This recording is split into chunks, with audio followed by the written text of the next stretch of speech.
Hi,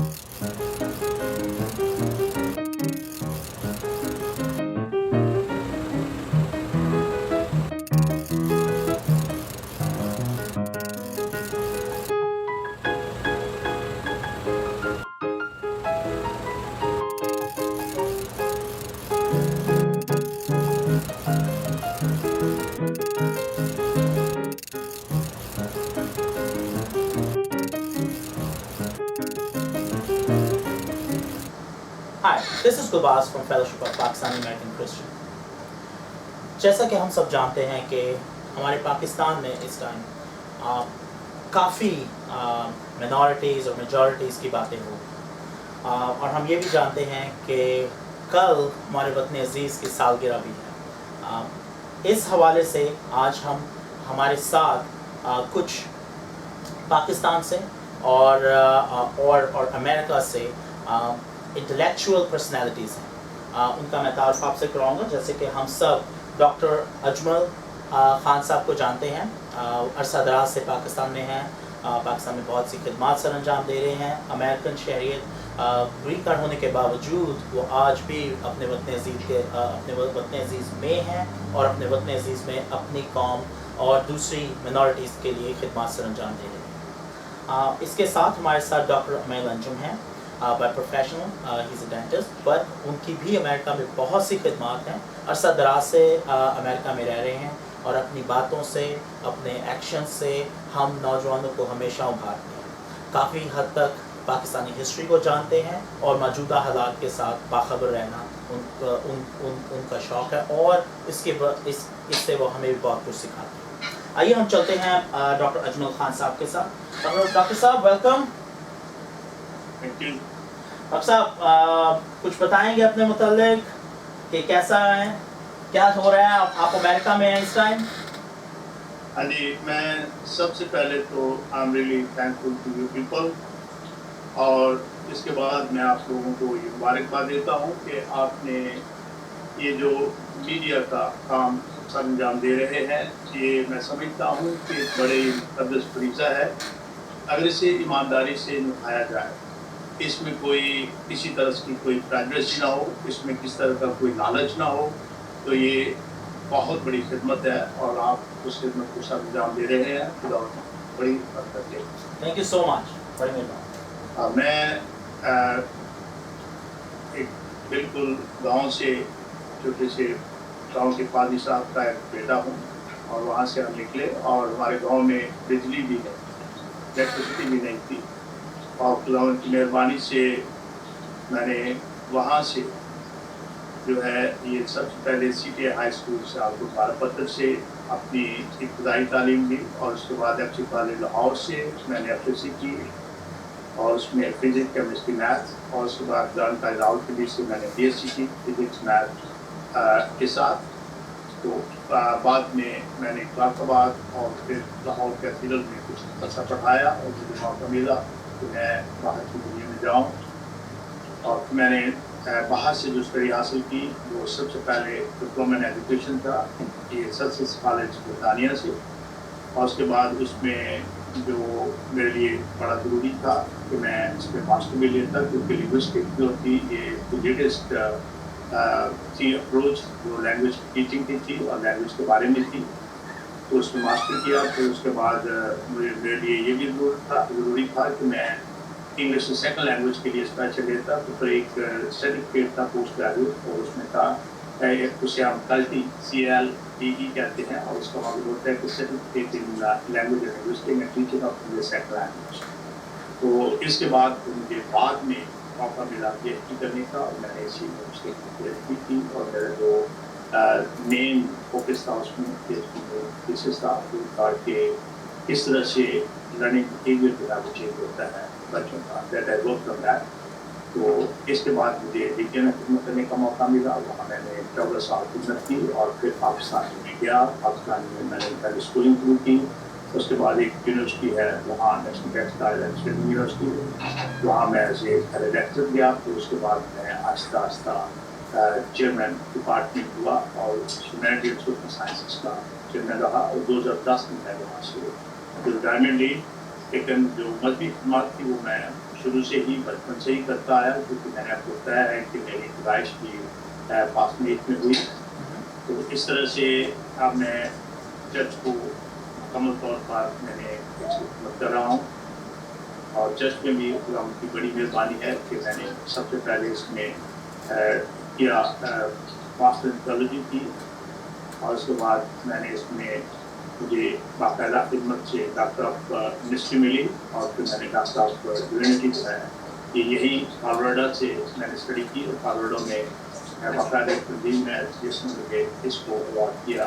तो मैं उसका भी शुक्रगुजार हूँ कि अब मैं खुदा की खिदमत में खूब तौर पर। इन दिनों में जो रिसेंटली थे वो मुल्क के कुछ हालात ऐसे हैं आते हैं हमारा डॉक्टर साहब से कनेक्शन थोड़ी देर के लिए डिस्कनेक्ट हो गया था, बट डॉक्टर साहब फिर आ गए। डॉक्टर साहब कैन यू हियर मी? जी डॉक्टर साहब जी। Doctor Khan please carry on.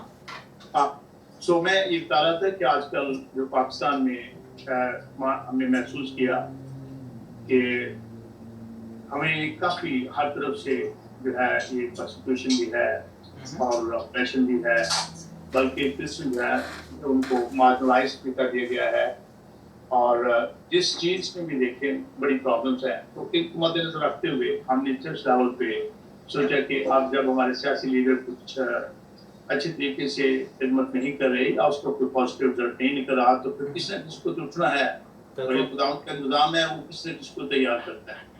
और उसने हमारे लोगों के अंदर ये स्पिरिट डाली, और हमने एक जो अलायंस है उसको शुरू किया, और खुदावंद का शुक्र है कि we started with only 2 churches, Lahore church council और प्रेफरेंस चर्च। उसके बाद मिलते गए, और अब इस वक्त हम 12 बड़े बड़े तंजीमें जो है वो एक प्लेटफॉर्म पर है, और डेफिनेटली हमारा एजेंडा है और हमारे पास एक मिशन है, और खुदावंद चाहेगा तो उसको हम जरूर पूरा करेंगे। आप लोगों की हमें सख्त जरूरत है हर लिहाज से, और हर तरफ से आपकी मदद को, आपकी प्रेयर्स, और कभी आपकी फाइनेंशियल की जो सपोर्ट है उसकी जरूरत पड़ेगी, ताकि हम अपने काम को बड़े स्मूथली चला सकें। डॉक्टर साहब we always this doctor Anjum sir ji कुछ अपने मुताबिक बताएंगे सर? हाँ, मैं basically I am a dentist हूँ, तो मैं लाहौर में कॉलेज ऑफ डेंटिस्ट्री में I used to teach there, और मैं वहाँ पेरियोडोंटोलॉजी डिपार्टमेंट का I was the chairman as well. इसके अलावा मैंने कुछ अर्सा के लिए I started the dental department in United Christian Hospital Lahore, UCH में भी मैंने शुरू किया, और उसके साथ मैं कुछ प्राइवेट प्रैक्टिस भी करता था। लेकिन इन सारी बातों के अलावा जो कि as a professional I used to do, लेकिन मेरा मेन इंटरेस्ट ये भी था कि कुछ ना कुछ कौमी लेवल पे भी किया जाए। इस हवाले से we used to do a couple of different things. पहली बात ये कि मैं I was the president of Gillians international, और उस हवाले से we used to go to different hospitals, we used to go to different hotels, कई दफ़ा प्रिजन्स में भी जाते थे, स्कूलों में जाया करते थे, और distribution we used to enjoy that. इसके अलावा एक ऑर्गेनाइजेशन थी, जैसे मैंने पहले भी जिक्र किया, Pakistan association of interreligious dialogue, उसमें बड़े बड़े पढ़े लिखे लोग जो थे वो आया करते थे, and we used to enjoy, and there was an opportunity for me to learn. I was a young man at that time, but I really learned a lot from there. उसके अलावा बेशुमार ऐसी चीज़ें थी जिनमें मैं इन्वॉल्व था, जैसे I used to write letters to the editor, और मुझे याद है कि एक दफ़ा मैंने कायदे आज़म की जो तकरीर थी 11 अगस्त की 1947, उसके बारे में भी I wrote letter to the editor, Pakistan Times की मेरा है, तो उसके ऊपर भी बेशुमार लोगों ने कॉन्ट्रीब्यूट किया, उसके बारे में लिखा, और काफ़ी एक तवील सिलसिला चला, एंड आई एंजॉयड दैट। मेरा कहने का मकसद ये है कि जैसे इल्लामा इकबाल का एक मशहूर शेर मेरे जेल में आ रहा है, तो फर्द रब्त मिल्लत है तन्हा कुछ नहीं, मौज है दरिया में बैरून दरिया कुछ नहीं। All that until we feel that we are a part of the community, we are nothing in ourselves. और इस हवाले से मेरा ख्याल है कि चाहे कोई पैस्टर हो, चाहे प्रोफेसर हो, चाहे कोई लॉयर हो, कुछ भी हो, whatever one may be, one carry an obligation to be a part of doing something for the community. अब जबकि हम शिकागो मूव चुके हैं, we have been here for many years. तो यहाँ भी कोशिश यही रहती है कि जहाँ तक अमेरिकन पॉलिटिक्स का है, we must do something here as well. जहाँ भी सोच के हवाले से, अमली तौर पर कुछ लिखने के हवाले से, there many things that we do. और पाकिस्तान के हवाले से भी बेशुमार ऐसी चीज़ें हैं जो कि हम कर सकते हैं और करते भी हैं। और मेरे लिए आज का दिन जो है एक खास अहमियत का हामिल है। 14 अगस्त हमारा यौम आज़ादी है, और मेरे लिए यौम आज़ादी जो है ये खास अहमियत इस हवाले से भी रखता है कि मेरे बड़े भाई का जो बर्थडे है वो भी इसी दिन होता है। और मेरे बड़े बेटे का जो बर्थडे है वो भी इसी दिन होता है। और आज के दिन के हवाले से मैं शेयर करना चाहूँगा, और वो कुछ ऐसे है। I would like to say that to you, जिसका ताल्लुक स्मोक से है। हम तो मिट जाएंगे आए अर्ज़े वतन, लेकिन तुझको, हम तो मिट जाएंगे आए अर्ज़े वतन, लेकिन तुझको जिंदा रहना है क़यामत की सहर होने। Beautiful, beautiful. Thank you, Dr. Saab. I really appreciate it. I hope कि सब सामीन ने सुना हो कि हमारे पास इस टाइम कौन सी किस तरह की शख्सियात हैं जिन्होंने अपनी ज़िंदगी एक कार्यखार के लिए डेडिकेट कर दी। उसके बाद डॉक्टर साहब, I'm gonna go to our main topic, and I'm talking to Dr. Khan. Dr. Saab, what today's topic of discussion is our constitution, which is basically presented by or represented by Zulfikar Ali Bhutto on 14th August 1973. I really apologize, it was not presented, it was presented prior to that. It was finally approved once he became Prime Minister. उस बारे में आपके क्या सोच है आपकी? अगर आप थोड़ा सा इसकी बैकग्राउंड को भी टच करना चाहें, और फिर यही चीज़ मैं डॉक्टर अंजुम से भी पूछूंगा कि हम लोग हमारे इस कॉन्स्टिट्यूशन से हमारी मिनॉरिटीज़ को पाकिस्तान में किन मुश्किलात का सामना करना पड़ा? क्या ये पाकिस्तानी मिनॉरिटीज़ के हक में है या उसके अपोजिशन में है? सो प्लीज़ डॉक्टर साहब, मैं आपसे स्टार्ट करूंगा। एक्चुअल मैं थोड़ा सा पीछे जाना चाहूँगा कि हमारा जो कॉन्स्टिट्यूशन इससे पहले ड्राफ्ट हुआ वो शुरू हो गया था 47 के साथ ही, लेकिन ये इसके साथ बिल्कुल आंख में चोरी होती रही कि जो शुरू करता था या तो उसकी हुकूमत खत्म हो जाती, और या फिर ये है कि उसको किसी न किसी तरीके से जबरदस्ती हटा दिया जाता। और इसमें मैं मुख्तसर ये कहूँगा कि एक सिर्फ 1956 का जो था उसमें थोड़ी सी जो है वो जो लेमन लोग थे या जो फौजी नहीं थे उनका हाथ था, लेकिन बाकी अगर आप देखें कि दोनों जो कॉन्स्टिट्यूशन हमारे थे उसके अंदर ज्यादातर जो है फौजी लोगों ने काम किया। 1956 और 1962 के बीच में जो उन्होंने बनाया डिफरेंट टाइमिंग में, जी हाँ जी, वो सारा फौजी चलता रहा और उसी की फिर आगे अमेंडमेंट होती रही। लेकिन ये 1973 के अंदर एक जो बेहतरीन हुकूम की बात थी कि इसे जस्टिस कॉर्नेलियस, आप मेरा ख्याल है कि नाम जो जानते हैं, ये उनकी काविश थी और सारा का सारा ये आप जो अभी कह रहे थे कि पहले काम इस पे हुआ, इस पे मुकम्मल तौर पर जस्टिस कॉर्नेलियस ने शुरू किया, उसी ने बिल्कुल ये फर्स्ट जो इसका जिसे आप कहते हैं कि रफ कापी जो तैयार थी उसी ने की थी। और ये बड़ा एक किस्म का मतवाजन किस्म का ये बना था 73 का कॉन्स्टिट्यूशन। और इसमें सबसे खूबसूरती ये है कि उस वक्त एक मुत्तहिदा जो हमारी असेंबली थी उसने इसको पास किया। बाकी इसके बाद जितने भी कॉन्स्टिट्यूशन आए हैं बने हैं वो डेफिनेटली आधी या एक पार्टी उसको पास करके आई है, लेकिन इसे जो पास किया वो पूरे हाउस ने किया, यूनानिमसली पास हुआ। अब एक इसकी स्पिरिट तो अच्छी थी, क्योंकि आपका सवाल ये है कि मिनॉरिटीज, तो मैं उस ढंग से अब इसके कुछ जो फैक्ट्स एंड फिगर्स हैं वो आपको दूंगा कि मिनॉरिटी में बड़ा अच्छे तरीके से जो भुट्टो लेट चलते रहे। ان کا ایک ساتھی تھا, اس کو میں مولوی وسکی کے نام سے مشہور ہے وہ. جی جی آپ جو بعد میں جی جی اس نے 2 کتابیں لکھی تھی. جی ایک اس کتاب کا نام تھا لائن کٹ کے, مہم، اور اس میں اس نے ایک چیز لکھی تھی کہ جو پاکستان کے اندر منارٹیز ہیں, جی اس میں سے سب سے خطرناک منارٹی جو ہے وہ کرسچنس ہیں, اور کرسچنس کو کسی نہ کسی طریقے سے یہ جو ہے ختم کرنا ہوگا. مہم، اور اس نے ذوالفقار علی بھٹو کو یہ مشورہ دیا کہ ایک ہی طریقہ ہے کہ تعلیم سے ہی قومیں بنتی ہیں, بغیر تعلیم کی قوم جو ہے وہ خدا ہو جاتی ہے.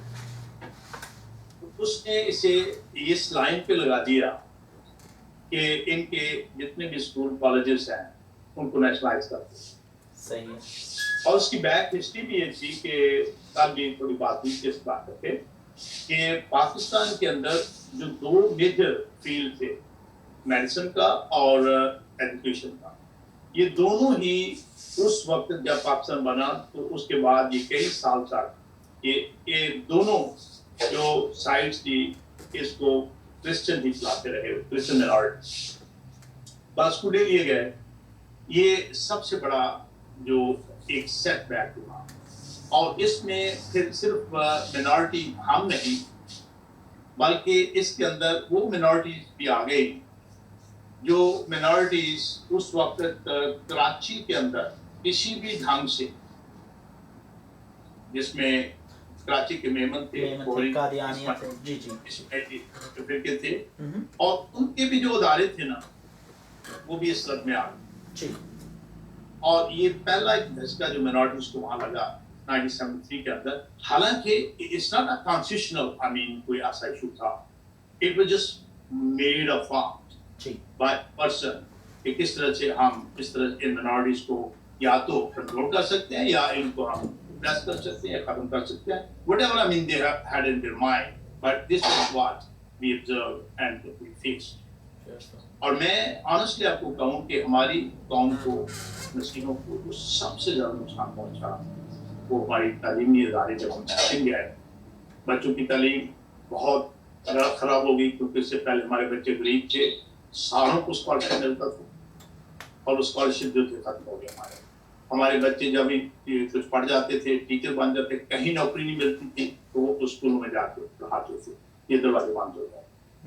اب یہ پہلا ہمارا نقصان ہوا جو اس میں ہم نے دیکھا.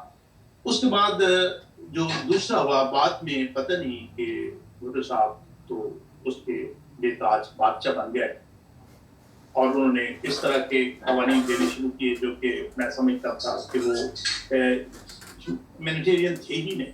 اور وسکی صاحب پرائم منسٹر بن گئے. جی تو martial administrator he was the first civil martial administrator. I mean it's a very strange کہ وہ کیسے بن گیا, بن گیا. تو اس کے بعد انہوں نے بھول گئے کہ وہ یہی سمجھے تھے کہ اب میں ایک راجا ہوں, مہاراجا ہوں. تو جو دل میں آیا, آپ جانتے ہیں کہ بادشاہوں کا یہی اصول ہوتا ہے, اس کا سر کاٹ دو, کیوں کاٹ دو بس. تو ہمیں انہوں نے ایک یونیفارم بنا دیے اور اناؤنس کر دیا کہ جو منارٹیز ہے, کرسچن اسکولز ہیں, ان کے ایسے یونیفارم بنا دیے جائیں گے. ان کو پتہ نہیں کیا کیا پھر عجیب قسم کی ان کی جو گاڑیوں کی پلیٹیں ہیں ان کو بدل دو, گاڑیاں کہاں سے آئی ہیں, عجیب قسم کے جو چیزیں تھی وہ رکھ دی گئے. اور سب سے خطرناک جو بات ہوئی تھی کہ اس ضمن میں آ کے جو جنرل ایوب سے شروع ہوئی, جنرل ایوب کی کانسٹیٹیوشن شروع ہوئی اور یہاں آ کے شروع ہوئی کہ انہوں نے وہ پراپرٹیز جو کسی بھی صورت میں جب پاکستان بنا اور قائد اعظم محمد علی جناح نے کچھ مائنارٹیز کو پراپرٹیز دی ان کو مالک بنایا. اور اس کے بعد وہ انہوں نے اپنی وہ ساری تقریر جو تھی ان کی انہوں نے پیش کی. میں کل بھی ایک کیونکہ اگر آپ چاہیں تو میرے پاس ابھی بھی ایک تو ان کی تقریر کے ایکسٹریکٹ ہے, میں وہ دے سکتا ہوں. تو انہوں نے تو بڑی ایک اچھے فیتھ سے, اچھی روح سے وہ پراپرٹیز دی کرسچنس کو. اس کے بعد انہوں نے پھر ایک آ کے پہلے جنرل جان نے, پھر مشرف نے اس طرح سے اس پراپرٹیز کو چھینا یا ان کو ہتھیا لیا और गवर्नमेंट की प्रॉपर्टी बना और कहा कि जी ये प्रॉपर्टी जो है ना ये आपको जो लीगल तरीके से नहीं दी गई, ये आपको एक गिफ्ट दिया गया था and the government is going to take back. और हमने हमारा वो भी राइट किया इस कॉन्स्टिट्यूशन के, उसको भी खत्म कर दिया। अब उसको फिर भुट्टो साहब ने नारे यही लगाए कि मैं बराबर हारियों में तकसीम करूंगा, सारी प्रॉपर्टी जो है जो किसी के पास बड़ी ज्यादा प्रॉपर्टी उससे लेके मैं गरीब को दूंगा। और मैं एक जलसे की बात करता हूँ, ये मैं ये पूरा था इस महाराज हालत थे उसको का शायद वज़ीर आला थे, तो ये उनके इलाके में था बरकी में।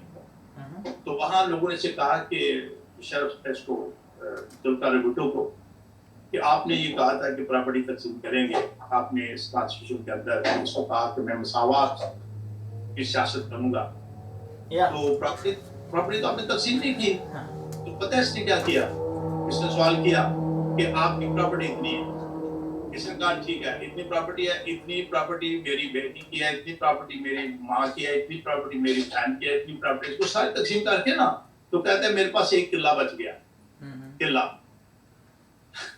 ये भट्टो साहब जो है ना ये किला आप ले लो, इट्स रिकॉर्डेड फैक्ट, मैं ये किला आप ले लो। सही है। और आप समझते हैं इसके दो मतलब है, राइट।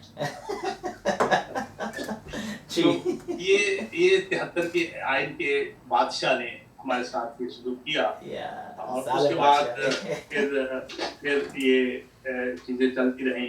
बेशुमार ऐसी बातें भी हैं जो मैं उसको ऑन द रिकॉर्ड इस वक्त नहीं लाना चाहता।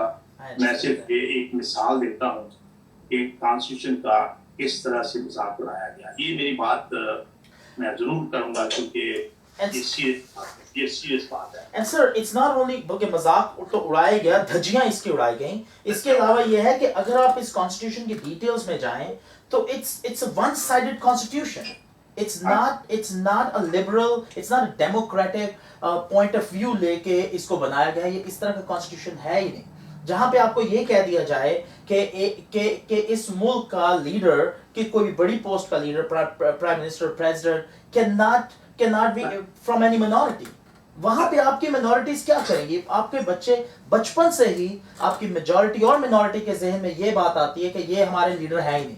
हमारे बच्चे जो कल को किसी बैंक में किसी जगह पे लीडर बन सकते हैं, वो उसी इस छोटे लेवल से ही उनके ज़हन में ये बात बैठा दी जाती है कि यू कैन नॉट बी। इस्लामियत आप पे फर्ज हो गई, अब आपने इसको पढ़ना ही पढ़ना है। मतलब और इस तरह की जितने भी शिक्के हैं, इस मुल्क में मिनॉरिटीज और मेजॉरिटीज को सेपरेट कर दिया। This is written in constitution. I mean आप फिर क्या कर रहे हो यार? किस तरह की डेमोक्रेसी है आपकी जहां पे आप ऑलरेडी बंटवारा डाल रहे हो? सर इसके बाद मैं चलूंगा डॉक्टर अंजुम साहब के पास, बट हम यहाँ पे सिर्फ 30 सेकंड की ब्रेक लेंगे and then we'll go from there. Alright? Okay, alright. Just let me know when 30 seconds. 30 seconds are done. Just within a few seconds.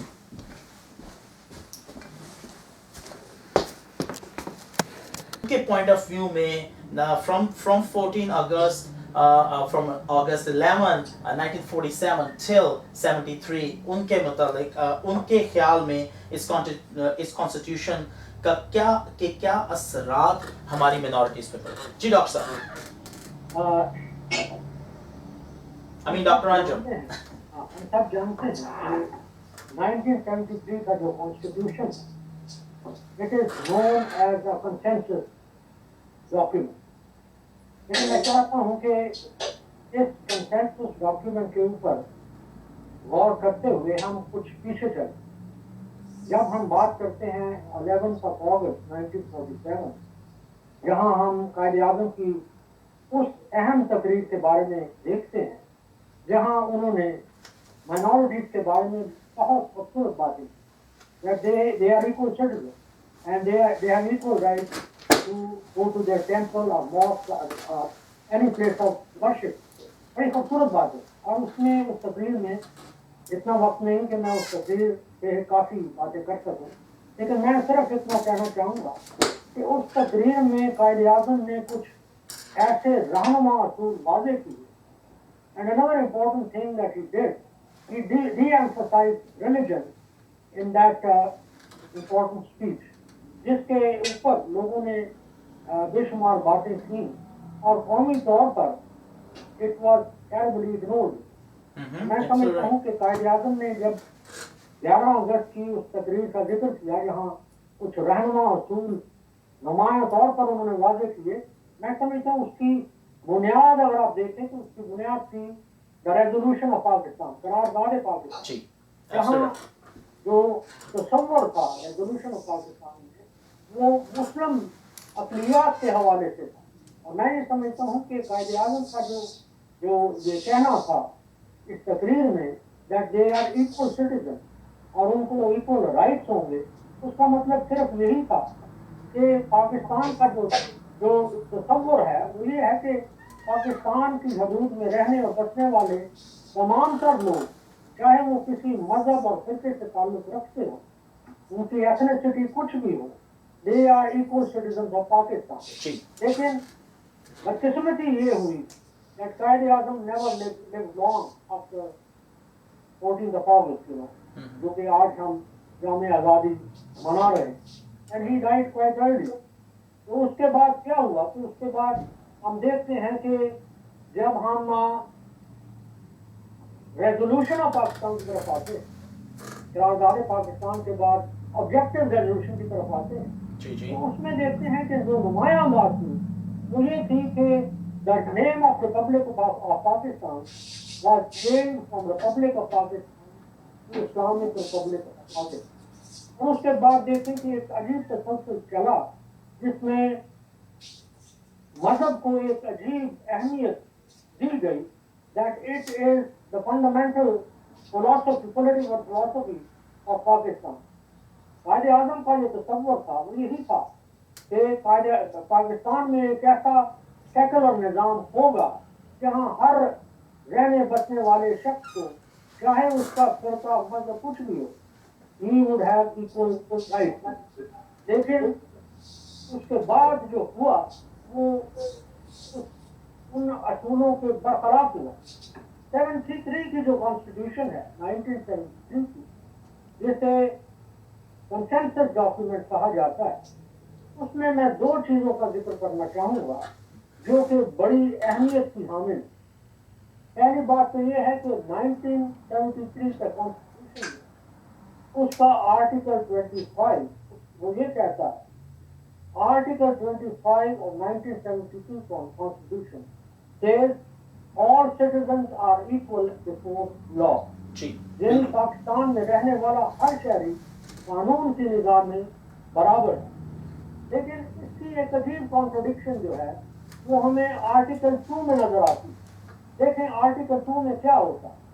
Article 2 کے مطابق اسلام shall be the state religion.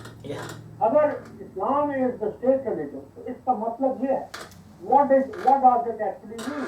It simply means that there cannot be a citizenship equality. Right. There cannot be a citizenship equality. equality. Absolutely right. That is the fundamental thing that really happens. اور میں یہ سمجھتا ہوں کہ اس کے بعد جو تسلسل چلتا ہے, جب ہم کہتے ہیں کہ why can't we the Pakistani Christian be the head of the state, اس کی وجہ یہی ہے, اسلام shall be the state religion. اور اس میں اس کے اثر یہ ہوتا ہے that there cannot be a citizenship equality. اور اس کا آرٹیکل 2 کو لیتے ہوئے یہ ایک باتیں ہمیں دیکھنی پڑتی ہیں. جی آگے میں اس حوالے سے کچھ جو باتیں کرنا چاہتا ہوں وہ یہ ہے کہ ان باتوں کا اثر جو ہے وہ منارٹیز پہ کیا اور کیسے ہوتا ہے. How law impact and effect and influences minorities when we have Article 2. اس کا اثر دیکھیں کیا ہوتا ہے. All rulers use the name of religion to perpetuate their power and prolong their rule. Absolutely right. یہ بنیادی چیز ہے. اور اس میں what really happens, اس میں یہ ہوتا ہے کہ there are 2 things that happen. جب یہ کہا جائے کہ Islam is the state religion, what really happens is religion becomes a fundamental principle of philosophy as far as democracy is concerned. اور یہ وہی فلسفہ بن جاتا ہے जो कि मौलाना मौदूदी का तस्वुर था, दैट सॉवरेनिटी जो है किसी मुल्क की कौन that has a relation with the divine. लेकिन अगर आप वेस्टर्न डेमोक्रेसी को देखते हैं तो वेस्टर्न डेमोक्रेसी जो है वो ताल्लुक रखती है नंबर के ऊपर, it is a numerical democracy. लेकिन जब रिलीजन उसमें इंसल्टेट कर दिया जाता है, it becomes a religious democracy which is also known as majoritarian democracy. I hope I am. You absolutely right. आपका पॉइंट बहुत clear, we really understand it. जी जी। मेजॉरिटेरियन डेमोक्रेसी जो है, जो कि रिलीजन बेस्ड डेमोक्रेसी है, उसमें देखें उसका असर क्या होता है। जब एक मेजॉरिटी रिलीजन के हवाले से इम्पावर होती है, तो इसका मतलब ये है कि जो रिलीजन एक पावरफुल पोजीशन में है, वो मिनॉरिटीज को किसी तरीके से भी अब्यूज और मिसयूज कर सकता है। And when minority is abused by state religion, by state rules and regulations, by state constitution, and by state law, तो उसका असर ये होता है कि जो स्टेट के इकोनॉमिक और सोशल इंस्टीट्यूशन होते हैं, उनमें मिनॉरिटीज का रोल जो है वो बहुत मार्जिनलाइज्ड या नॉमिनल होता है। And that is the reason that minorities start suffering. Doctor साहब, आप बहुत अच्छा बोल रहे हैं, मुझे सिर्फ यहाँ पे आपको कट करना है। We gonna take a 30 second break यहाँ पे। वी विल कंटिन्यू दिस, लेकिन मेरे डायरेक्टर ने भी मुझे बताया कि like what we're gonna do is we're gonna go to Dr. Khan because he is on clock right now. So we're gonna take his 5-minute discussion on August 14, and then hello. Can you hear me? Yeah. Okay. इस वक्त हम अपने programme के इख्तिताम पर पहुंचे हैं, मगर इख्तिताम से पहले मैं अपने मुअज़्ज़ज़ गेस्ट को एटलीस्ट 5 मिनट्स देना चाहता हूं ताकि वो यौम आज़ादी जो कि 14 अगस्त के हवाले से अपनी कौम को कुछ पैगाम देना चाहें। Doctor Khan, we'll start with you, please. मैं सिर्फ इसके लिए 3 बातें आपके सामने रखूंगा इस छोटे से मुख्तसर वक्त में।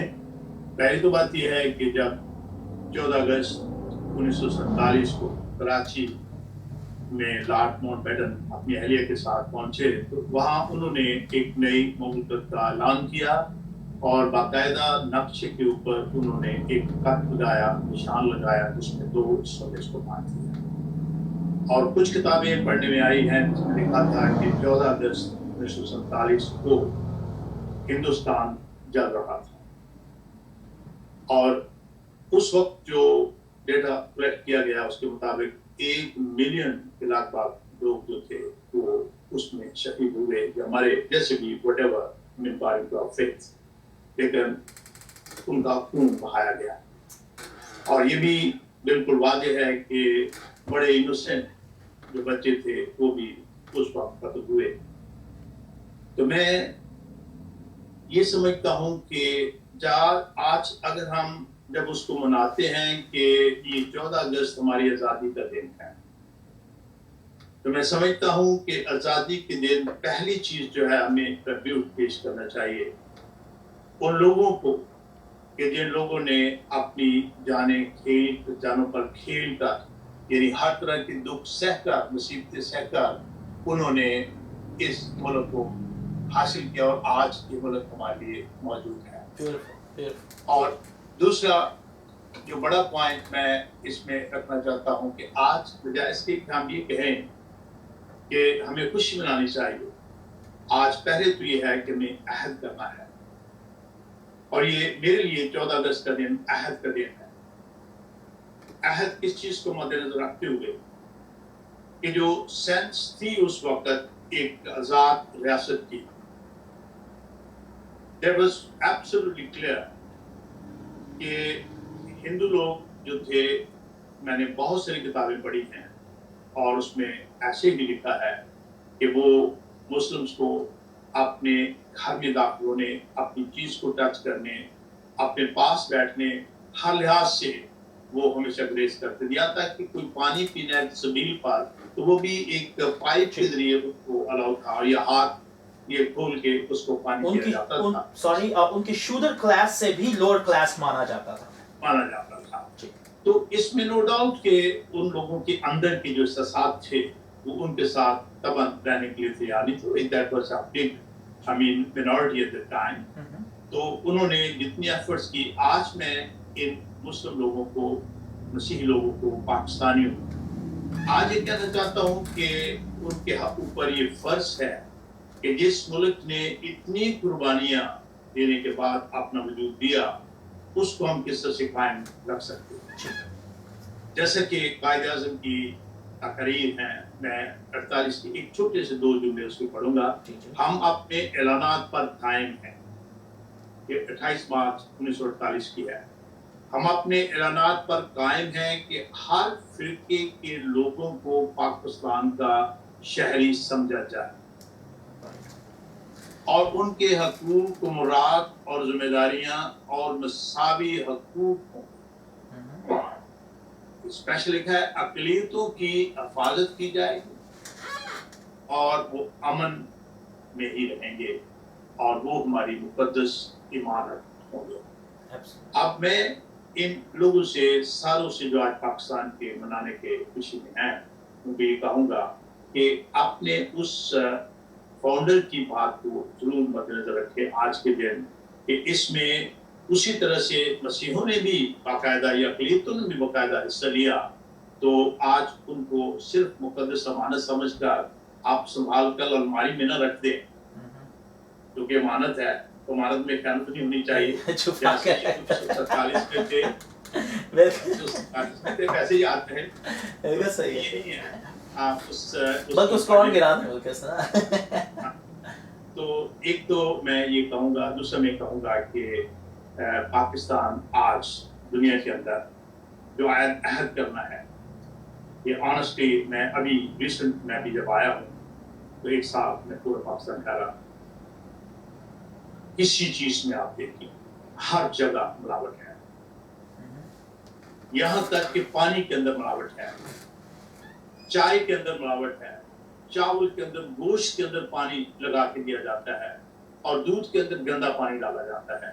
دوائیوں کے ادویات کے اندر ہر طرح کی بری چیز ڈالی جاتی ہے. جیسے میں آنا تھا 2 دن پہلے ایک شراب جو تھی اس کے اندر کوئی ایسا کیمیکل ملا دیا گیا کہ اسی روز 18 بندوں کی موت اسی وقت ہو گئی اور 25 بچے جو تھے وہ اسپتال میں ایڈمٹ تھے. اس کے علاوہ بھی آپ دیکھیں کرپشن کو سرے سے لے کے جہاں لے لیں آپ. یعنی میں ایک بات کہتا ہوتا ہوں کہ کرپشن وہی نہیں کرتا جس کو موقع نہیں ملتا, جس کو موقع نہیں ملتا وہی کرپشن کرتا. باقی سارے جو ہیں اس میں پورا زور سے کرپشن کر رہے ہیں. آج ہی عہد کریں کہ 1947 کا جو دن تھا وہ اس لیے دیا گیا کہ ہم ایک مہذب لوگ ہیں. اور میں قائد اعظم کے لفظ دوں گا اور آپ دیکھیں میں بڑا خوش ہوں اس بات پر. وہ لکھتے ہیں کہ اقلیتوں کے معاملے میں ہم مسلمان دنیا کی کسی مہذب حکومت سے پیچھے نہ ہوں گے. یہ 41 کی بات ہے 1941 کہ ہم کسی مہذب حکومت سے پیچھے نہ ہوں گے. اور مجھے یقین ہے کہ جب وقت آئے گا تو ہمارے وطن کے مختلف علاقوں میں اقلیتیں دیکھیں گی کہ ہمارے مسلمان حاکم نہ صرف منصف ہیں بلکہ فیاض بھی ہیں. بالکل صحیح. اور کیوں نہ ہو, آگے جو بات ہے کیوں نہ ہو, اسلام کی روایات ہی ایسی ہیں, اسلام یہی سکھاتا ہے اور اس نے اپنے جو ماننے والے ہیں ان کو ایسی ہی روایات دی ہیں. میں آج کے دن ان سے ریکویسٹ کرتا ہوں کہ 14 اگست کو اگر شروع کرنا ہے اس بات سے شروع کرنا ہے کہ اسلام جو ہے یہ ایک واقع ہی مہذب بالکل سے پیچھے نہیں ہے. واقع ہی یہ آج اس بات کو ظاہر کریں کہ اسلام کے حاکم جو ہے منصف ہیں اور یہ انصاف دیتے ہیں. آج کے واقعی اس بات کو اپنے ذہن میں رکھیں کہ انہوں نے اپنے اسلام کی ساری روایات کو پورا کرنا ہے اور چھوڑ دیں ملاوٹ کو, چھوڑ دیں بے ایمانی کو, چھوڑ دیں جھوٹ کو, چھوڑ دیں ان ساری بری باتوں کو جو ایک دیمک کی طرح سے اندر اس ملک کو کھوکھلا کر رہی ہے. اور یہ جو ہماری دشمنی ہے ایک دوسرے سے اس کو اٹھا دیں. ہماری جو سیاست جو ہے اس طرح سے ایک پریجوڈس سیاست ہے اس کو ہم آج کے دن ترک کریں, عہد کریں کہ ہم نے ایک اچھی زندگی پسند کرنا ہے. آخر میں سب کو آج کا دن مبارکباد دیتا ہوں. جتنے بھی پاکستانی ملک کے کسی ملک کے بھی کسی خطے میں بھی کسی سندھ میں ہے, یہ دن واقعی آزادی ہے اور آزادی صرف وہی جانتا ہے جس نے غلامی کاٹی ہو. ہاں کیا اور بات آج ہم غلامی میں ہیں اور یہ ملک آزاد ہے. Thank you so much for your nice thought sir. بڑی مہربانی. ناظرین آج کا پروگرام آئی ہوپ آپ کو پسند آیا ہو. بہت شکریہ آپ نے ہمارے ساتھ اپنا کچھ وقت گزارا. پلیز آگے بھی ہمیں دیکھتے رہیں یوٹیوب پر, ڈیلی موشن پر, اور دوسرا کوئی بھی میڈیا ہمیں ملتا ہے ہم یہ ویڈیوز آپ تک پہنچانے کی کوشش کرتے ہیں تاکہ ہمارے جو سینئرز ہیں جنہوں نے ایک بہت عرصہ اس غلامی میں اور اس کٹھن سمے میں گزارا ہے وہ اپنی نصیحتیں, اپنے تجربات ہم لوگوں کے ساتھ شیئر کرتے ہیں.